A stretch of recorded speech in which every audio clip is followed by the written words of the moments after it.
14, 15, 16 को हम लोगों ने कवर नहीं किया था। जल्दी जल्दी जो बहुत इंपॉर्टेंट है वो हम लोग देख लेते हैं, just in the very brief manner. 14 का ये न्यूज़ है, कुकी जो ग्रुप का जो है शटडाउन अभी भी उनका कंटिन्यू है, तो ये कंटिन्यूअसली चल रहा है। एक चीज़ याद रखिएगा, पीसीएस में पूछ सकता है कि कौन सा हाईवे जाता है, तो नेशनल हाईवे 2 एंड 37 बंद किया है, तो इससे ये इंडिकेशन आ रहा है कि नेशनल हाईवे 2 एंड 37 मणिपुर से होके गुजरता है। ये पीसीएस में पूछ देता है कई बार।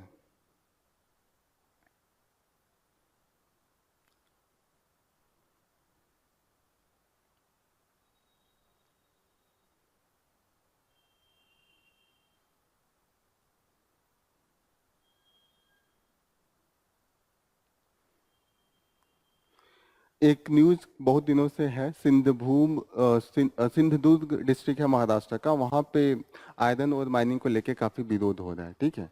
तो यहाँ पे एक चीज आप याद रखिएगा कि जो भी ट्राइबल एरिया है, वहाँ पे अगर आपको कुछ भी करना है, कुछ भी माइनिंग से रिलेटेड डिसीजन लेना होता है, तो आप वहाँ के ग्राम पंचायत से पूछते हैं। और ट्राइबल एरिया में जो ग्राम पंचायत है वो पेशा एक्ट 2000 कितना है 2005 1996 या पेशा एक्ट 1996 कहीं दिया हुआ है। तो पेशा एक्ट को इम्प्लीमेंट करने के लिए हमने अलग से ग्राम पंचायत को ट्राइबल एरिया में इम्प्लीमेंट करने के लिए पेशा स्टार्ट किया था, Panchayati Raj extension into the tribal areas act, ठीक है। तो यहाँ पे है कि मैक्सिमम रिजेक्ट ही कर दिया है, मतलब, लेकिन वो है कि मैनिपुलेट करके जबरदस्ती करते हैं, ठीक है। दूसरा जो न्यूज है that is related to India choice between progress and parochialism। तो what is mean by the parochialism?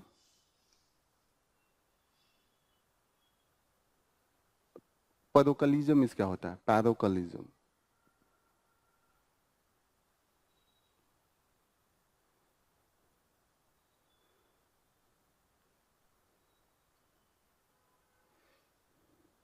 parochialism इसका मतलब कि आप अपनी किसी भी चीज को, जैसे आपका लैंग्वेज हो, आपका रिलीजन हो, आपका रीजन हो, उसको आप हमेशा दूसरों से बेहतर बताएं। होता है ना कि आप हमेशा अपने ही धुन में रहें कि मेरा सबसे बेहतर है, औरों का कम है। parochialism मतलब दूसरे को आप कुछ समझे ही नहीं। तो कहीं ना कहीं that should not be there. जैसे आप होता है, जैसे ये मेन लिंग्विस्टिक जो लड़ाइयाँ चल रही है उसके बेसिस पे है। ये बता रहे हैं कि चाइना का भी देखिएगा को इंग्लिश वो पढ़ाते हैं, कहीं ना कहीं उनको लगता है कि इंटरनेशनल लैंग्वेज है उसका यूज करेंगे। और कई जगहों पे उन्होंने मैंडेटरी करा है इंग्लिश किसी किसी एरिया में। तो उन्होंने कहा कि जितने भी डेवलप कंट्रीज है, इजराइल भले ही अपने कल्चरल आइडेंटिटी को लेके इतना ज़्यादा सीरियस रहता है, लेकिन वहाँ पे भी इंग्लिश को वो अल्टरनेटिव देते हैं, और जहाँ पे भी टेक्नोलॉजिकल यूज आता है वहाँ पे वो इंग्लिश का ही यूज करते हैं।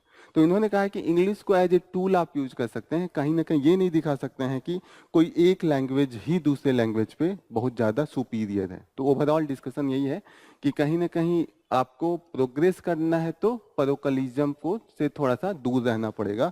जो चेस्ट थैम्पिंग होता है कि हम ही सबसे हैं ज़्यादा बेहतर, तो ये सब चीज़ें नहीं होनी चाहिए। जैसे अगर तमिलियंस भी कह रहे हैं कि हम ही सबसे बेहतर हैं, तो वो भी गलत है, ठीक है। उनको भी लर्न करना चाहिए दूसरी लैंग्वेज। तो parochialism जो होता है वो कहीं पे भी हो सकता है। तो आप इसको एस्से में भी लिख सकते हैं, और आप इसका यूज जब ये सब लिंग्विस्टिक लड़ाई हो रही है, रीजनलिज्म है, ये सब में भी कहीं ना कहीं यूज हो सकता है।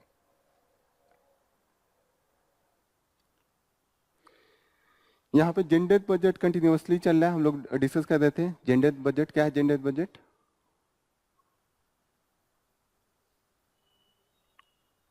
क्या है?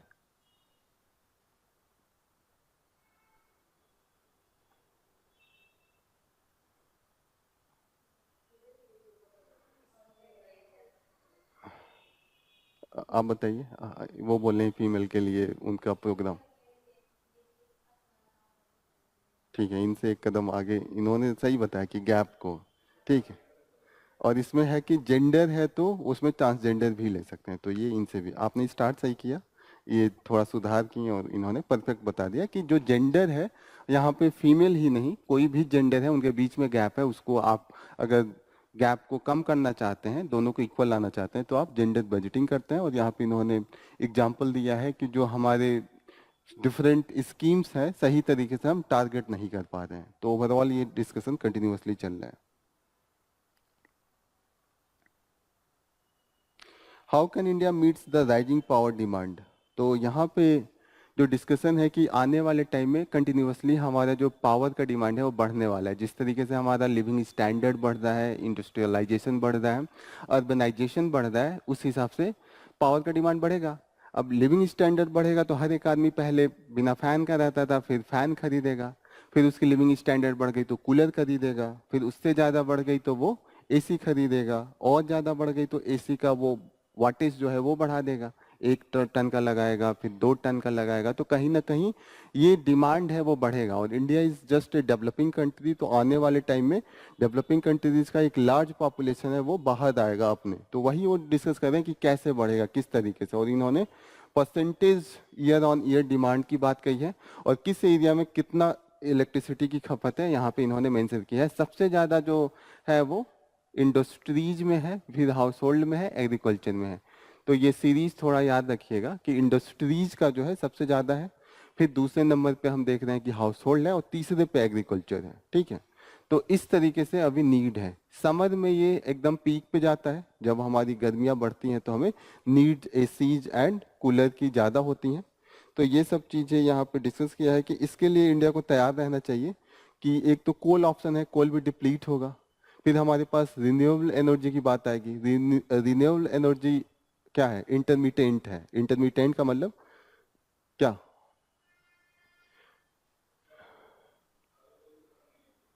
कभी खत्म नहीं होगी। इंटरमिटेंट का मतलब होता है कि कभी पीक पे जाएगा, कभी डिम हो जाएगा। जैसे आज बारिश का मौसम है, आज सोलर एनर्जी काम करेगा? नहीं करेगा। ठीक है, तो इसका जैसे आज जो लोग सोलर के ही भरोसे रहेंगे, आज नहीं चला पाएंगे, पूरा का पूरा डिम होगा। तो इस तरीके से जो हमारा रिन्यूएबल एनर्जी है, हमेशा अल्टरनेटिव में एक हमारा क्या होना चाहिए, उसका जो कन्वेंशनल है यूज कहीं ना कहीं पड़ेगा। तो वो अल्टरनेटिव अभी हम क्रिएट नहीं कर पा रहे हैं। तीसरी बात जो हमारे पास ऑप्शंस है, क्या है?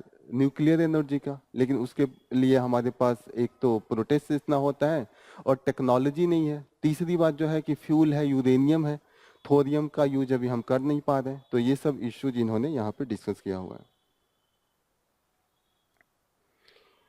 नेक्स्ट जो न्यूज काफी इंपॉर्टेंट इन्होंने डिस्कस किया था, understanding the neurobiological basis of substance abuse addiction. Substance abuse addiction, neurobiological basis, what is mean by this? क्या बात हो रहा है यहाँ पे? हाँ,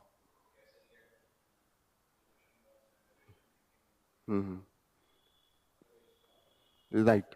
ओवरऑल ये बता रहे हैं कि अंडरस्टैंडिंग द न्यूरोबायोलॉजिकल बेसिस, जैसे ये कह रहे हैं कि ब्रेन का जो पार्ट होता है वो किस तरीके से काम करता है, किसके केस में। यहाँ पे मेन फोकस हो रहा है एडिक्शन। एडिक्शन का मतलब जो हम नशा करने लगते हैं, बहुत ज्यादा किसी चीज के आदी हो जाते हैं। एडिक्शन कोई भी हो सकता है। एडिक्शन आप किसी चाय का कोई एडिक्ट हो सकता है, कोई शराब का एडिक्ट हो सकता है, कोई सिगरेट का एडिक्ट हो सकता है, बहुत चीजों का लोग एडिक्ट हो सकते हैं, कोई कोई मूवी देखने का एडिक्ट हो सकता है। ठीक है, लेकिन मेन यहाँ पे जो हम अभी डिस्कस करेंगे that is on the basis of जो ड्रग का एडिक्शन है, जो हमारा मीनेस है ओवरऑल सोसाइटी का। अभी तक हमें लगता था कि सिर्फ बायोलॉजिकल होता है, मतलब हमें लगता था कि बिहेवियरल हो, कि बिहेवियर लोगों का खराब है इसीलिए लोग शराब ज्यादा पीते हैं या सिगरेट ज्यादा पीते हैं। ठीक है, लेकिन अगर आप अभी जो स्टडी आ रहा है वो कह रहे हैं कि दिमाग का 3 पार्ट होता है, वो मेनली इसको कंट्रोल करता है, वो उसको कहीं ना कहीं मॉनिटर करता है। 3 एरिया जो इन्होंने कहा है, बसल गैंग्लिया पहला एरिया है, दूसरा है extended amygdala and prefrontal cortex. ठीक है, और इन्होंने बताया कि जो सबसे ज्यादा ये एक्टिव होता है, ये तीनों चीजें, वो एडोलोसेंट वाले एज में होता है। What is the age of adolescent? Adolescence वाला एज क्या होता है? वेरी गुड, 14 to 18 का एज जो होता है वो ना ही हम एडल्ट होते हैं और ना ही बच्चे रह जाते हैं। हमारा सबसे ज्यादा जो बायोलॉजिकल चेंज होता है वो इसी एज में होता है, और सबसे ज्यादा जो बिहेवियर का चेंज होता है यही होता है। तो जो देखिएगा जो लोग बिगड़ते हैं मैक्सिमम, सिगरेट या जो भी चीज का नशा होने लगता है वो इसी एज में होता है। आप देखते हैं लोग कॉलेज इसी एज में जाते हैं, और लोगों को लगता है कि अरे ये तो हम मतलब देख रहे हैं, फिर उसका इम्पैक्ट होता है ना कि देखिए उस समय बच्चा क्या देखता है कि कॉलेज में इस तरीके का चल रहा है तो हमें भी करना चाहिए। पिक्चरों में हम देखते हैं कि हीरो सिगरेट पी रहा है, हमें लगता है सिगरेट पीना अच्छी चीज है, स्टार्ट कर देते हैं। लेकिन एक बार जब स्टार्ट कर देते हैं तो ये तीनों जो हमारा ब्रेन का काम है वो कहीं ना कहीं एक्टिव बना देता है। और जब हम बाद में कितना भी कोई समझा ले तो वो क्रेविंग होने लगती है। 7 दिन 10 दिन छोड़ने के बाद जो क्रेविंग होता है तो वो again you have to need this, जो भी एडिक्शन है वो आपको फुलफिल करना ही पड़ेगा। तो कहीं ना कहीं ये कह रहे हैं कि अगर सोसाइटी में ये चीजें चेंज करनी है तो पहला तो ध्यान ये देना है कि 14 से 18 साल के जो बच्चे हैं उन पे सबसे ज्यादा ध्यान देना चाहिए। यू शुड मॉनिटर कि क्या कर रहे हैं। जैसे आप लोगों के खुद का एज अगर उस एज में हो तो you should B controlling your self. अगर आप लोग बाहर चले गए तो आपके जो भाई हैं छोटे तो उनको आप कंट्रोल कीजिएगा कि ये वाला एज में अगर वो संभल गए तो they will be safe whole life. अगर इस एज में उनका थोड़ा भी डेविएशन हुआ तो वो संभालना बहुत मुश्किल होता है, ठीक है, क्योंकि ये बिहेवियर का काम नहीं होता है, कहीं ना कहीं ब्रेन भी उस समय बहुत एक्टिव होता है और उसी के कारण वो चीजें होती हैं। ये आर्टिकल बहुत अच्छा है, ठीक।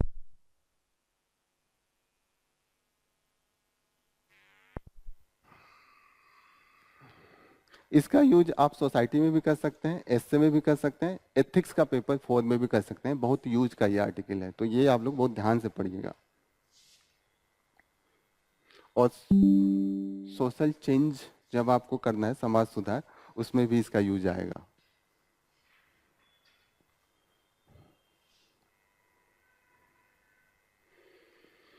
अब इसमें दिक्कत ये है कि सब अलाइन कराना पड़ता है एक ही नेटवर्क से। क्लियर हो रहा है ये कि what is this all about, कि ये किस तरीके से हम लोग काम कर रहा है। न्यूरो बायोलॉजिकल जो बेसिस होता है दैट इज द जो एडिक्शन होता है। तो कई बार हमें लगता है कि लड़का बिगड़ गया है, तो वो बिगड़ता नहीं है, कई बार उसका वो उस तरीके से ब्रेन का डेवलपमेंट हो जाता है। अभी हम लोग 14 का पढ़ रहे हैं, जो जो इम्पोर्टेंट है 14 15 16 जो हमने छोड़ा था। Auction license of the explore critical mineral जो है अभी लॉन्च किया है, पहली बार हमने स्टार्ट किया है। And this was the first ever auction of the exploration license. Exploration में क्या करते हैं, माइनिंग तो अलग हो गया, एक्सप्लोरेशन माइनिंग के पहले होता है। पहले माइनिंग के पहले आप एक्सप्लोर करते हैं ना वहाँ पे सच में है कि नहीं। तो पहले ये आर्कियोलॉजिकल सर्वे ऑफ इंडिया करता था, प्राइवेट को नहीं देते थे। पहली बार हम इसको भी प्राइवेट को दे रहे हैं कि आप भी इसका यूज कर सकते हैं। क्लियर हो रही है। तो माइनिंग का तो पहले दे देते, तो भी एक्सप्लोरेशन हमेशा गवर्नमेंट के थ्रू होती थी, अभी इनको थोड़ा सा प्राइवेट बॉडी को दिया है। स्पेस डेक्स ये वाला क्या है, कंटिन्यूसली ये भी न्यूज में है। What is this, ISRO undock SpaDeX satellites in the first attempt. क्या करेंगे, डॉकिंग करेंगे। मेन है डॉकिंग करने के बाद ही आगे की प्रोसेस होगा। ओवरऑल हम क्या भेजना चाहते हैं, हम भेजना चाहते हैं एस्ट्रोनॉट्स को स्पेस में भेजना चाहते हैं। आगे का हमारा सपना है कि हम स्पेस स्टेशन भी बनाएं। तो स्पेस पहले देखिए नॉर्मल प्रोसेस कैसे स्टार्ट होता है, अर्थ है, अर्थ के चारों तरफ सैटेलाइट पहले भेजते हैं। तो सैटेलाइट भेजना बहुत आसान है, यहाँ से आपने प्रोजेक्ट किया और एक आप पर्टिकुलर ऑर्बिट में आप उसको स्टेबल कर देते हैं, घूमता है। लेकिन जब आप एस्ट्रोनट्स को भेजेंगे तो आपका दूसरा सैटेलाइट वो बराबर उसके, let's me explain.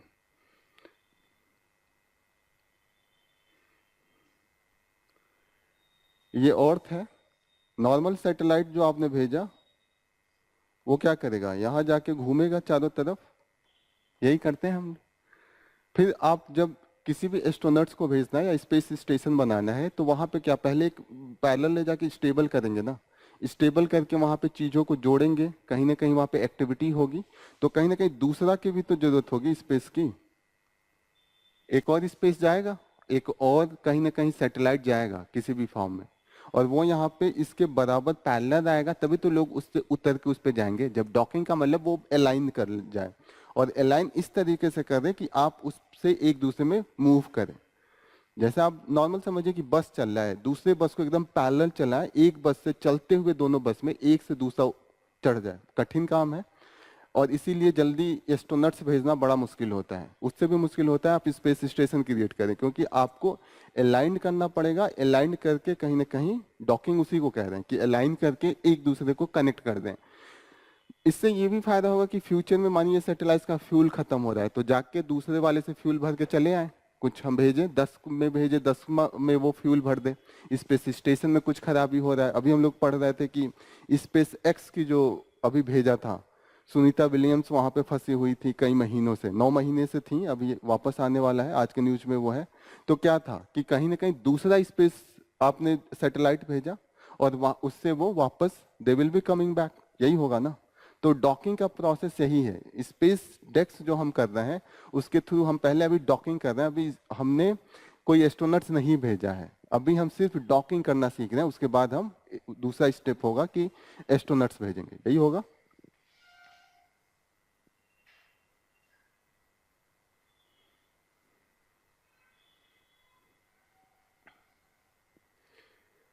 Hub to develop quantum technology made operational, तो ये हमने कंटिन्यूअसली पढ़ा है। What is the quantum technology, ये सब पढ़ते हैं। इंडिया इस पे काफी इन्वेस्ट कर रहा है, ऑलरेडी हमने देखा है। What is the quantum technology, national quantum, जो हम नेशनल क्वांटम मिशन भी चला रहे हैं। क्वांटम टेक्नोलॉजी किस पे बेस्ड है, क्यूबिट्स पे। एंड क्यूबिट्स जो है किस पे है, किस फंडामेंटल पे है। पार्टिकल का कौन सा प्रॉपर्टी है जिसपे क्यूबिट्स, पार्टिकल या वेव, डुअल नेचर की, एक जगह पे वो पार्टिकल भी होगा और एनर्जी भी होगा। फोटॉन्स, फोटॉन्स वही होते हैं, जब आ रहा होता है लाइट के फॉर्म में तो वेव होता है, जब टकराता है तो एनर्जी में कन्वर्ट होता है, डुअल नेचर। प्रधानमंत्री जन आरोग्य योजना, पीएमजे, क्या है पीएमजे? प्रधानमंत्री जन आरोग्य योजना क्या है?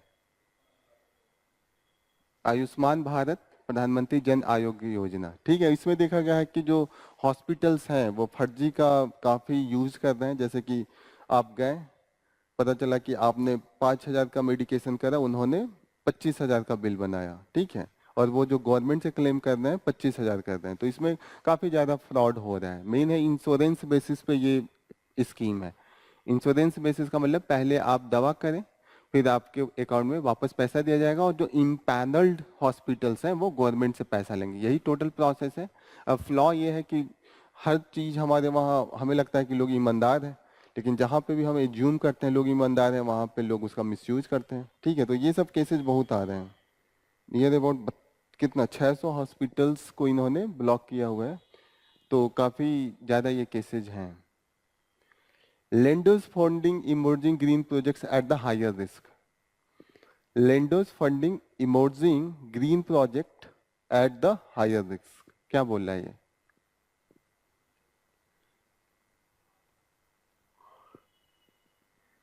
लेंडर्स का मतलब जो पैसा उधार देता है वही लेंडर्स होता है, फंड कर रहा है।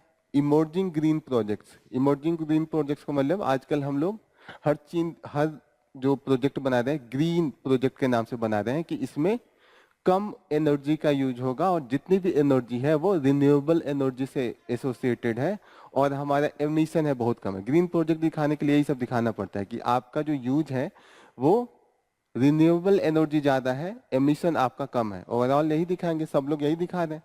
अब दिक्कत है कि यहाँ पे पहले कन्वेंशनल जो प्रोजेक्ट होता था उसको मेजर करना इजी था, लेकिन अभी की ग्रीन प्रोजेक्ट कौन है कौन नहीं है, कहीं है कि ग्रीन वॉशिंग आजकल हो रहा है। ग्रीन वॉशिंग का मतलब आप कर रहे हैं सब कुछ नॉर्मल कन्वेंशनल, लेकिन पेपर पे दिखा रहे हैं कि सब कुछ हमारा ग्रीन है, इसी को ग्रीन वॉशिंग कहते हैं, ठीक है। तो ये सब यूज हो रहा है। अब इसमें क्या होता है, जब तक बैंक जो होता है एसेस सही से नहीं करेगा तो क्या होगा, उसका रिस्कियर होगा। पता चले कि वो पैसा लेके फंसा दिया, और बाद में जब फंस गया पैसे तो वापस रिटर्न करेंगे नहीं, तो वो एनपीए में कन्वर्ट होता है। तो ये सब चीजें ग्रीन प्रोजेक्ट को लेके ज्यादा हो रही हैं, क्योंकि उसका पहले से पता नहीं है नेचर, नए नए ये सब प्रोजेक्ट है, असेसमेंट सही से नहीं हो पा रहा है।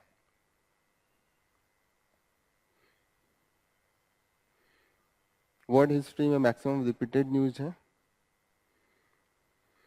13 मार्च को वर्ल्ड किडनी डे था, पीसीएस में ये सब चीजें पूछता है कि वर्ड किडनी डे, ये सब चीजें, और इस बार खूब पूछा है। इस बार मुझे लग रहा है मैच कराने के लिए पीसीएस में पूछा है कई, और जो सब चीजें नहीं पूछी जाती थी इस बार वो पूछा हुआ है। तो ये सब जो डे है वो थोड़ा सा आप लोग ध्यान से देखा कीजिए, ठीक है।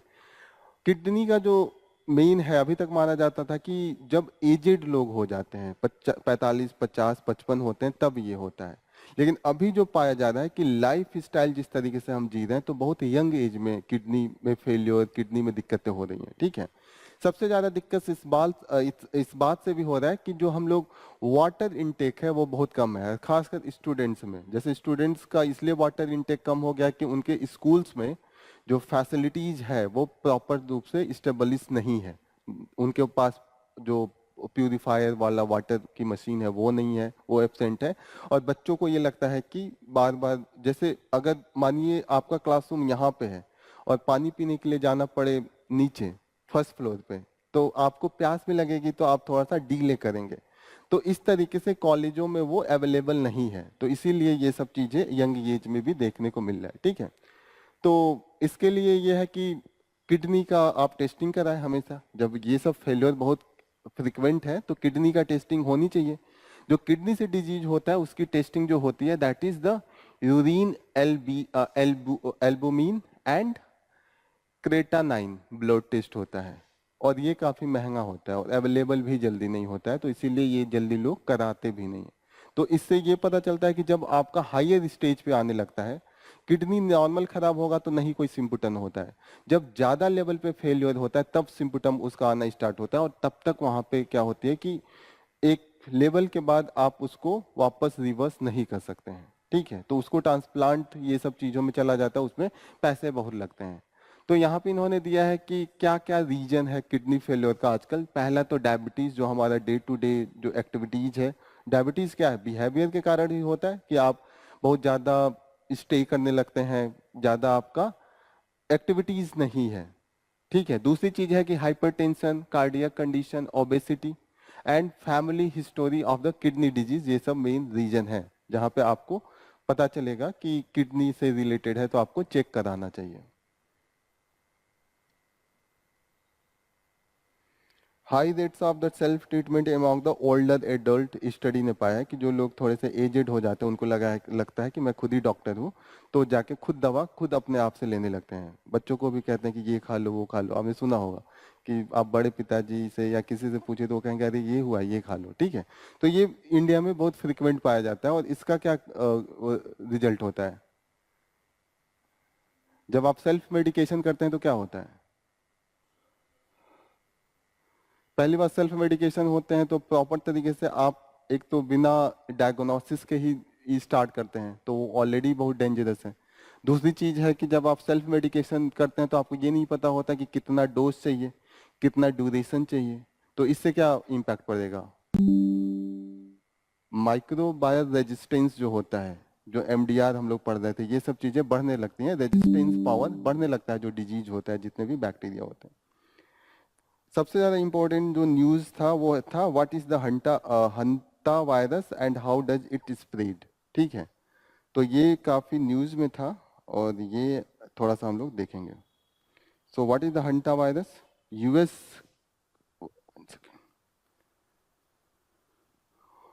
यूएस का जो centre for the disease control है उन्होंने अभी देखा है कि हंटा वायरस का जो केसेज है वो अभी बहुत ही फ्रिक्वेंट है, और हंटा वायरस का अभी तक क्योर नहीं है, और हंटा वायरस पकड़ना भी बहुत मुश्किल है। ये होता किससे है, जहां पे रोडेंट, रोडेंट का क्या मतलब होता है, चूहे, ठीक है। Rodent such as the deer mice, white footed mice and rice rat, जितना भी रैट की फैमिली है तो उन्हीं से ही ये फैलता है, ठीक है। Contact with the infected rodent waste, ठीक है। तो मानिए आपके घर के आसपास अगर रोडेंट हैं तो you should be careful about that कि हंटा वायरस भी हो जाएगा। हंटा वायरस का यह है कि पहले आपको पता नहीं चलेगा, नॉर्मल जो आपको फीवर होती है, चेस्ट पेन होगा, कफ होगा, ये सब होता है, ठीक है। और हंटा वायरस का सबसे बड़ी बात है कि आप जो डायग्नोसिस है वो भी नहीं कर पाएंगे, क्योंकि वायरस का जो नेचर है वो बदल रहा है, ठीक है। तो बहुत वो क्या होता है कि उसको जो डॉक्टर है वो खुद ही कंफ्यूज रहते हैं कि ये कौन सा वायरस है, वो अलग अलग दूसरी बीमारियों का वो दवा देते रहते हैं। और इसीलिए इसमें फैटेलिटी बहुत ज्यादा है, मृत्यु दर जो है वो बहुत हाई है, नियर अबाउट 50% कैजुअलिटी है इसमें, कहीं लिखा है।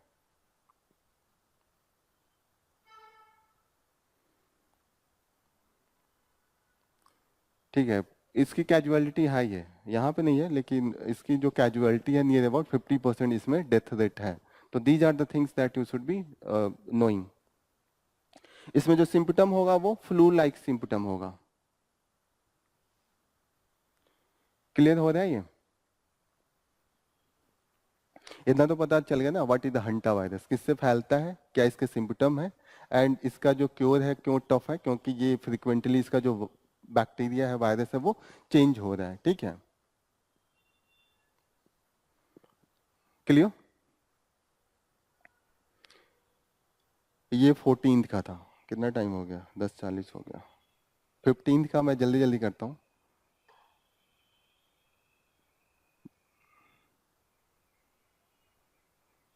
जो बहुत इंपॉर्टेंट होगा वही देखेंगे।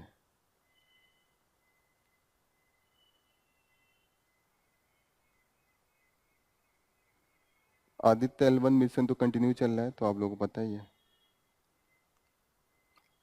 अपार आईडी आज पढ़ी है, automated permanent academic account registry. ठीक है,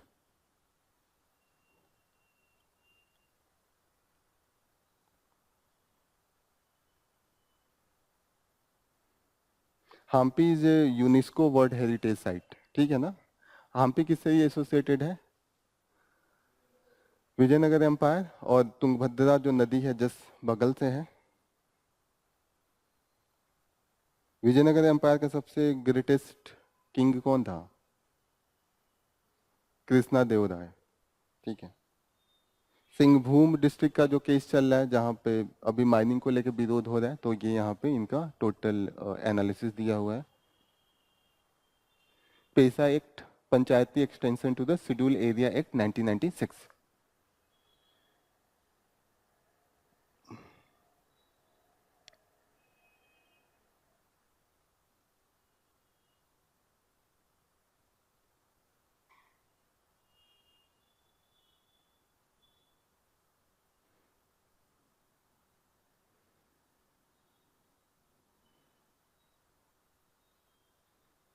what is the antisemitism? Antisemitism क्या होता है? ज्यूस के खिलाफ जो नफरत भावना होती है, that is the antisemitism.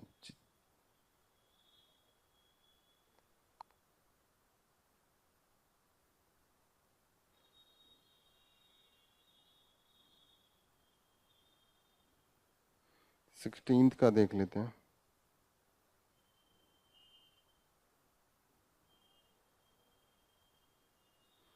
US planning visa curve on the 41 Nations, तो ये तो कंटिन्यूअसली चल रहा है, डिफरेंट ग्रेड में इन्होंने करा है।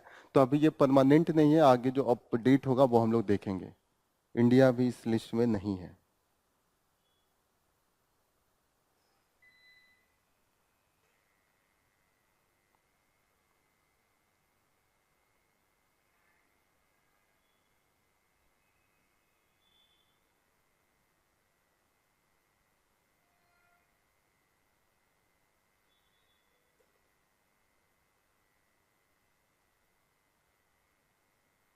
एक न्यूज है, anthropologist call for the overhaul in the criteria use for the identifying STs.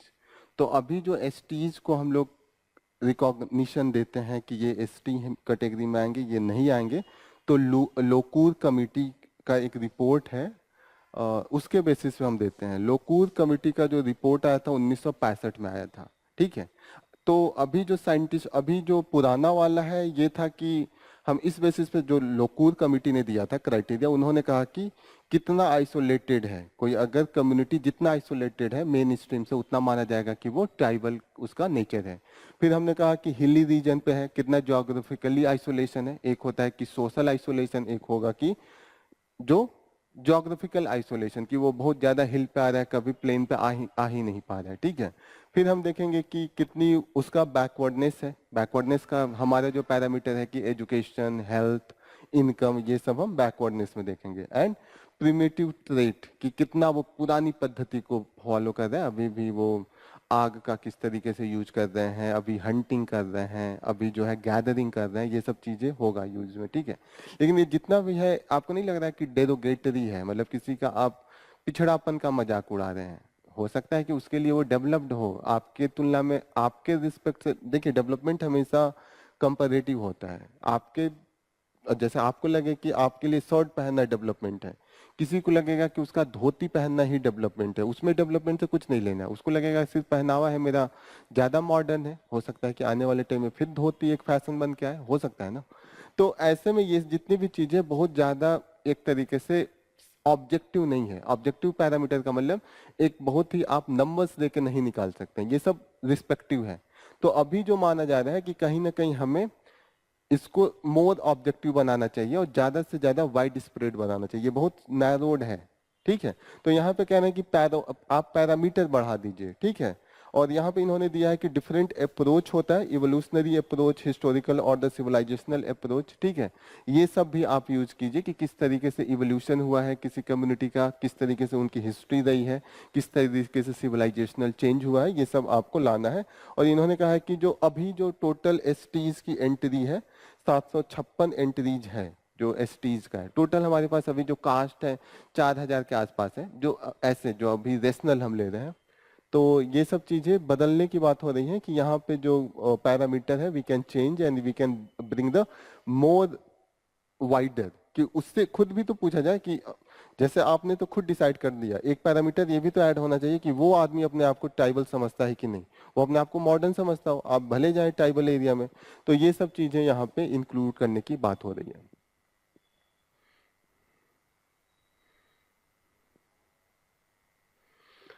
India एक प्लेटफॉर्म स्टार्ट किया है, world audio visual and entertainment summit. और यहाँ पे हम डिफरेंट क्रिएटिविटी एक्टिविटीज है, खासकर जो फिल्म इंडस्ट्री से, उसको हम मौका देंगे।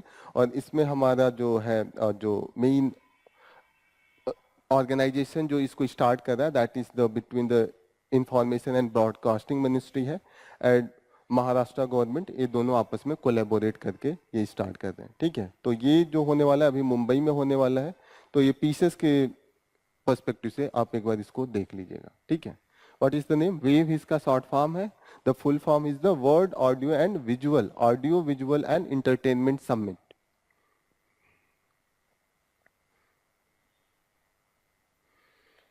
Mutual fund inflows overtake bank FDs. What is the mutual fund?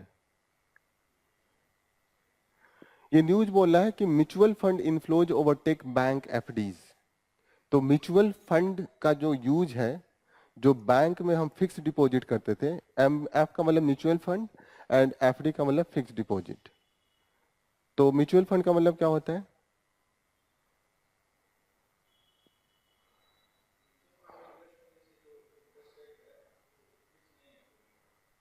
पहले तो ये बताइए म्यूचुअल फंड क्या है, इंटरेस्ट रेट पे हम बाद में जाएंगे। What is the mutual fund? वो तो फिक्स डिपॉजिट में भी देने पड़ते हैं। फिक्स डिपॉजिट में भी आप दे सकते हैं कि हर महीने 500 दीजिए, 3 साल बाद आपको एक ही बार पैसे मिलेंगे, 5 साल बाद। हम्म। हम्म।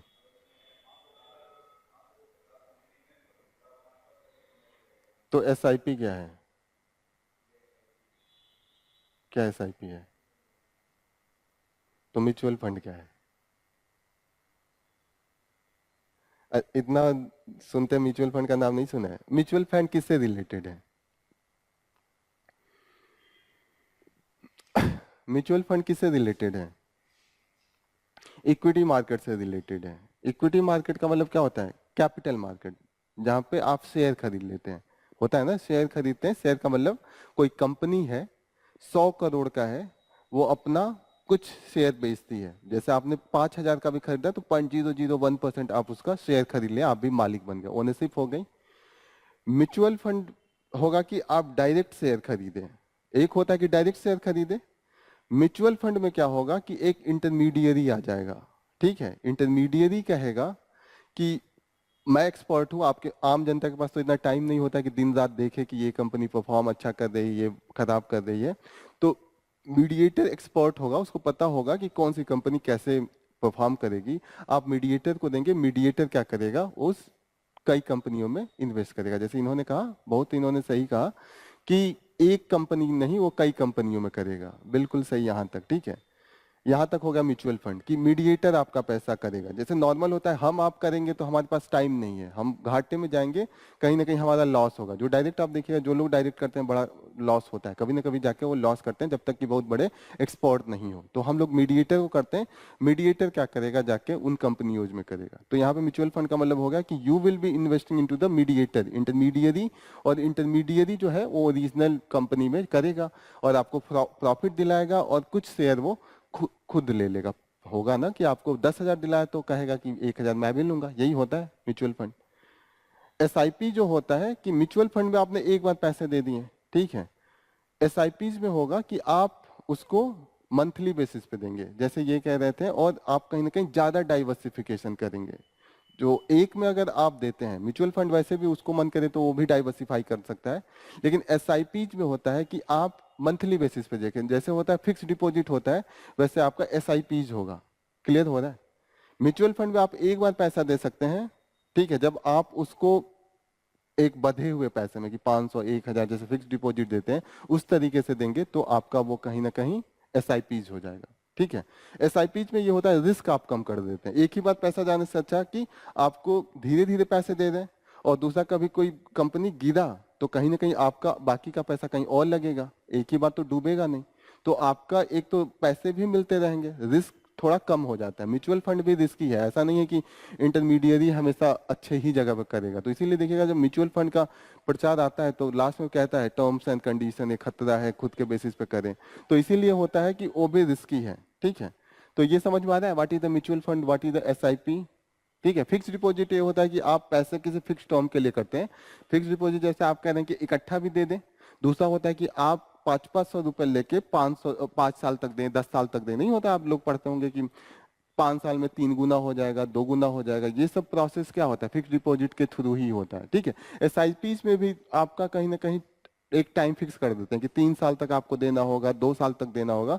यही है कि एसआईपीज में जो होता है वो जो ड्यूरेशन होता है कम होता है, फिक्स डिपॉजिट में 5 साल का होता है, ज्यादा होता है। क्लियर हो रही है ये चीजें। एक और टर्म है asset under management. Asset under management जो टर्म है वो म्यूचुअल फंड के लिए आता है। इस म्यूचुअल फंड के पास जो टोटल पैसा लोगों ने दिया होता है लगाने के लिए फॉर द डिफरेंट शेयर, जो भी आपका कंपनीज है, वो टोटल अमाउंट जो होता है वो म्यूचुअल एसेट अंडर मैनेजमेंट होता है। क्लियर हो रहा है। टोटल जो पैसा, जैसे मानिए हम पूरे लोग जो मिलके क्लास में जितने लोग हैं, सबने मिलके किसी कंपनी को 10 लाख रुपए दिया, और उस कंपनी के पास बस हमारा ही पैसा है, तो एसेट अंडर मैनेजमेंट उस कंपनी का क्या होगा, म्यूचुअल फंड कंपनी का वो 10 लाख रुपए ही होगा। क्लियर हो रहा है। ये सब टर्म है, कई बार इकोनॉमिक्स में पूछता है टर्म के बेसिस पे कि इसका डिफिनीशन क्या होता है। इंडिया का जो फॉरेन एक्सचेंज है वो 600 से 700 के बीच में बिलियन डॉलर के आसपास हमारे पास है, ठीक है। यहाँ पे आरबीआई जो है हमारा, जो है जो ओवरऑल फॉरेन एक्सचेंज का, वो कहीं ना कहीं आरबीआई नॉर्मल कंडीशन में फ्री मार्केट को देता है कि मार्केट जैसा रहेगा वैसा चलेगा। लेकिन कभी मार्केट में बहुत ज्यादा फ्लक्चुएशन होता है तो वहां पे आरबीआई इंटरफेयर करता है। और वहां पे क्या करेगा आरबीआई इंटरफेयर करके, देखिए आरबीआई का क्या काम है कि कोई विदेश से आ रहा है, डॉलर लेके आएगा या दिनार लेके आएगा या रबल जो भी लेके आएगा, वो क्या करेगा, आरबीआई को पैसा देगा, या उसके जो भी आउटपुट जो जो आउटलेट्स हैं वहां पे वो क्या करेगा, बदल के पैसे इंडिया में आएगा, खरीद के वापस ले जाएगा। यही है। तो जो डॉलर है वहां आएगा, पैसे उसको मिला, पैसे लेके खरीदा, वापस सामान लेके गया, यही प्रोसेस है, ठीक है। इंडिया वाले बाहर जाएंगे तो इंडिया क्या करेंगे, जाके पैसे देंगे, डॉलर देंगे, फिर बाहर जाके रह के खा पी के जो भी है वो आएंगे, यही प्रोसेस है। तो फॉरेन एक्सचेंज का ओवरऑल किसके पास जो रिजर्व है वो आरबीआई के पास है। आरबीआई नॉर्मल कंडीशन में क्या करेगा, ये मार्केट को अपने आप चलने देगा। लेकिन एक एक पैसे की वैल्यू एक गिरने लगी तो पैसे की वैल्यू क्यों गिरेगी, पैसे की वैल्यू क्यों गिरेगी,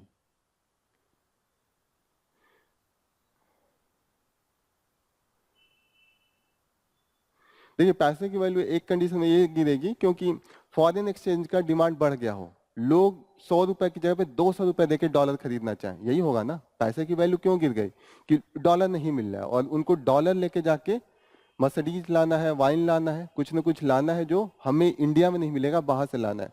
तो जब लोग 100 का 150 देने लगेंगे डॉलर के लिए तो रुपीस की वैल्यू गिरेगी।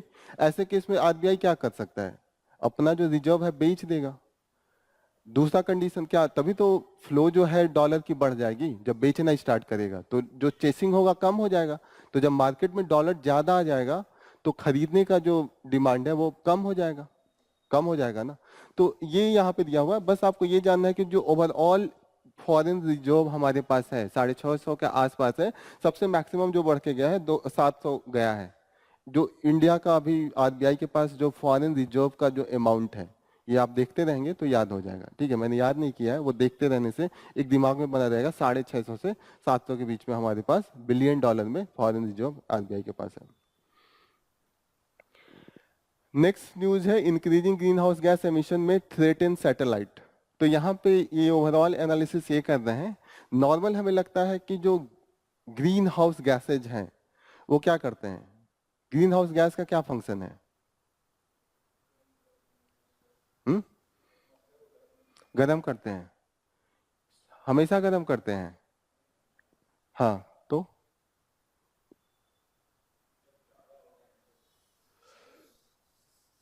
मतलब थोड़ा बहुत कार्बन डाइऑक्साइड रहेगा तो नहीं गर्म करेगा। मतलब मानिए एक पर्टिकुलर अमाउंट में है, 100 क्विंटल है, तो हमेशा गर्म करेगा कि हमेशा ठंडा करेगा?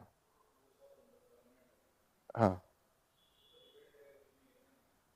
मानिए मैं कहूँ कि इसी एरिया में है, गर्म करेगा, कभी ठंडा कर सकता है?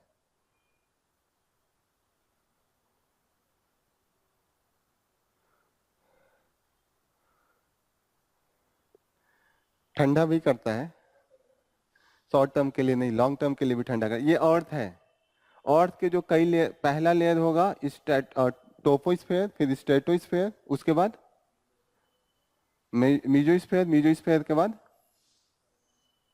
थर्मोस्फेयर। तो ये ट्रोपो हो गया और ये स्ट्रैटो हो गया, यही हुआ, ये अर्थ है। इसके बाद ये मीजो हो गया और ये थर्मो हो गया। ये स्ट्रेटोस्फेयर तक ग्रीन हाउस गैस गर्म करता है, मतलब आपका जो रेडिएशन आएगा इंफ्रारेड रेडिएशन को पास होने देगा। गर्म क्यों करता है, जो सूरज से आता है that is the infrared, infrared बन के आएगा तो उसको वो एब्जॉर्ब नहीं करेगा, वो आने देगा, पास होने देगा। फिर जब अर्थ से टकराएगा अर्थ उस एनर्जी को एब्जॉर्ब करेगा, एनर्जी को कन्वर्ट करेगा लॉन्ग वेव में, और लॉन्ग वेव को ये एब्जॉर्ब करेगा, करेगा। जब एब्जॉर्ब करेगा तो गर्मी बढ़ेगी, वापस फेंकेगा। तो इसीलिए जो हमारा ओवरऑल ग्लोबल वार्मिंग हो रहा है यही कॉन्सेप्ट है।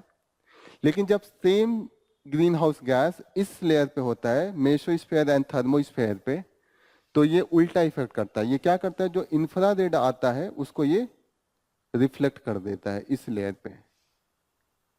क्लियर हो रहा है? ये इस लेयर पे ये रिफ्लेक्ट करेगा और इसकी प्रॉपर्टी चेंज हो जाती है।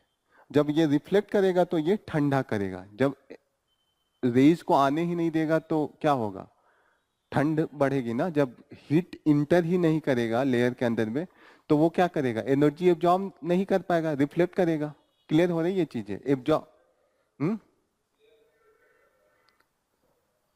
यहाँ पे अब ये तो मुझे नहीं पता है, ये केमिस्ट्री पढ़नी पड़ेगी, नेक्स्ट आपका जो क्लास होगा उसमें मैं इसका केमिस्ट्री बताऊंगा कि क्यों। इतना ये पता है कि ये जो प्रॉपर्टी है इसकी चेंज हो जाती है और ये रिफ्लेक्ट करता है। ठीक है, जब रिफ्लेक्ट करने लग रहा है तो यहाँ पे क्या हो रहा है कि ठंड बढ़ जा रही है। ठीक है, जब ठंड बढ़ती है तो क्या होगा, डेंसिटी कम होगी, ठंड बढ़ेगी तो डेंसिटी कम होगी ना।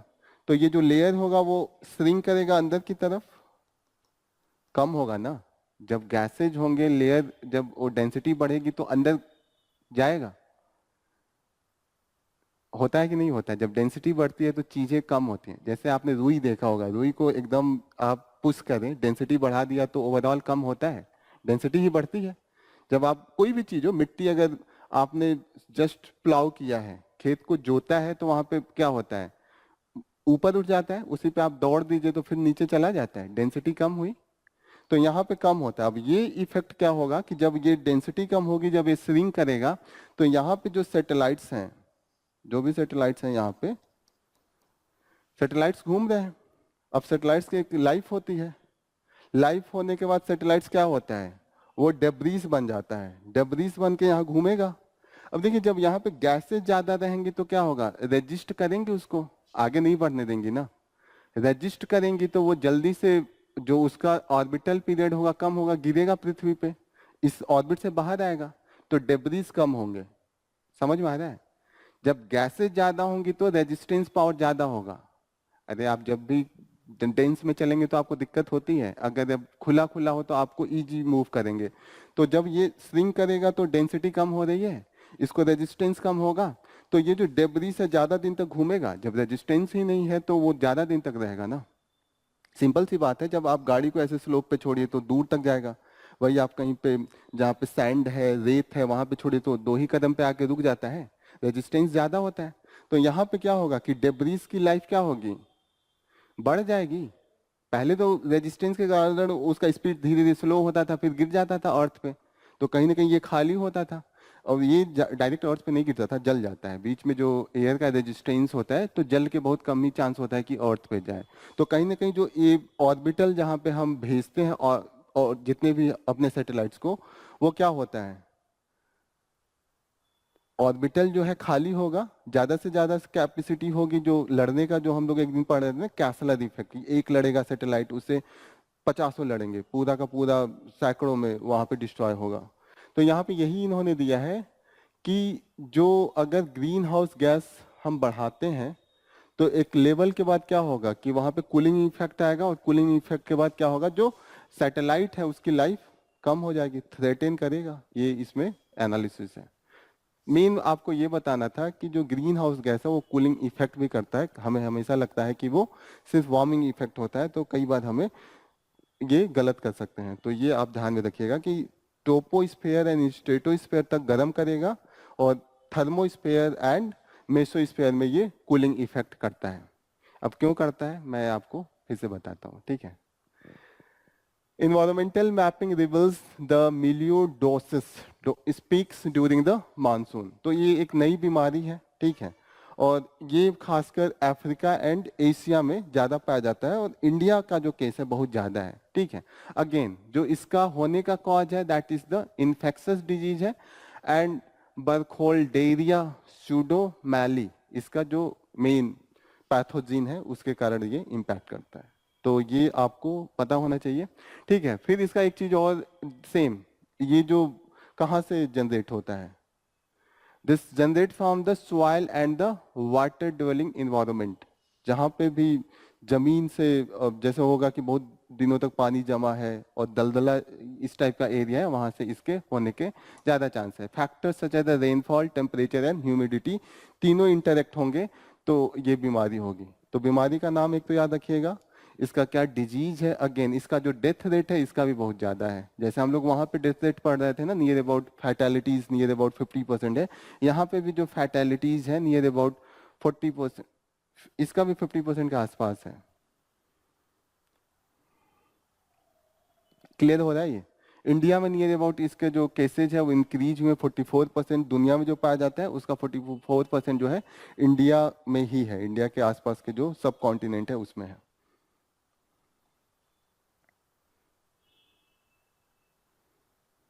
बाकी ये सब रिपीटेड न्यूज है, हमने देखा ही है, ठीक है।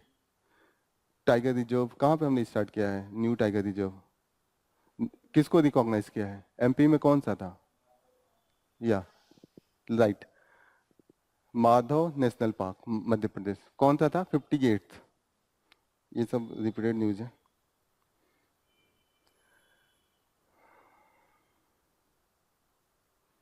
केरला में भी जैसे हम लोग के वहाँ नहीं कहा जाता है कढ़ाई चढ़ाने जाना है इस माता रानी को, माता होती है ना, जैसे बुढ़िया माई हो गई और भी, तो साउथ में भी ऐसा नहीं है, वो लोग बचे हुए हैं, वहाँ पे भी ये लोग जाते हैं, and this is known as the क्या है, पोंगला।